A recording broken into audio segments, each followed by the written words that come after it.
Okay, next thing we're going to look at is how we can help ourselves with our aiming and our setup when we are indoors. So with the mat here, what I've done is put a little bit of masking tape just over the mat and onto the tiling of the floor.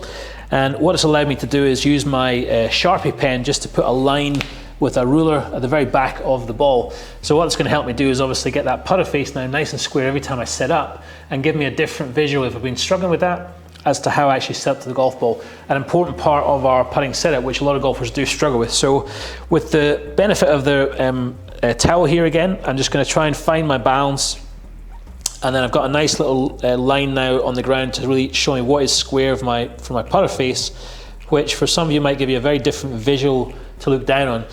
The good thing about the masking tape as well is I've got green masking tape here, which actually gives me a very clear reference as to where my eyes are. So in the absence of a specific putting mirror, this might actually help you get a better idea of how far away you are from the actual ball. And certainly for me, it's got a good visual reference here.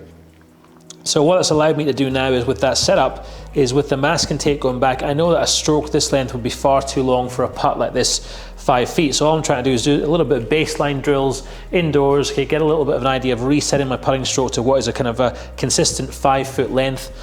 And with the masking tape, obviously what I can do here now is take my Sharpie again and start to work on the idea of a very simple line at the back where I want to make the stroke. So what I've done is I put 2 marks there.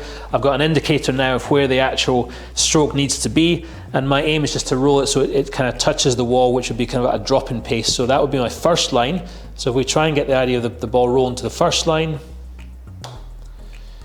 you can see there now the ball's just touched the wall.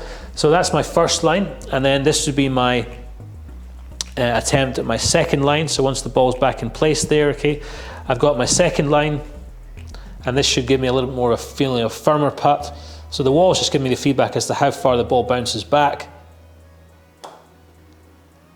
And as you can see there, it bounced back a little bit further. So that's a really simple drill again, using the wall as feedback to make sure that we're getting a stroke length, our timing routine's better, and obviously our start line with the line for the putter face. So really simple drill that you can use at home.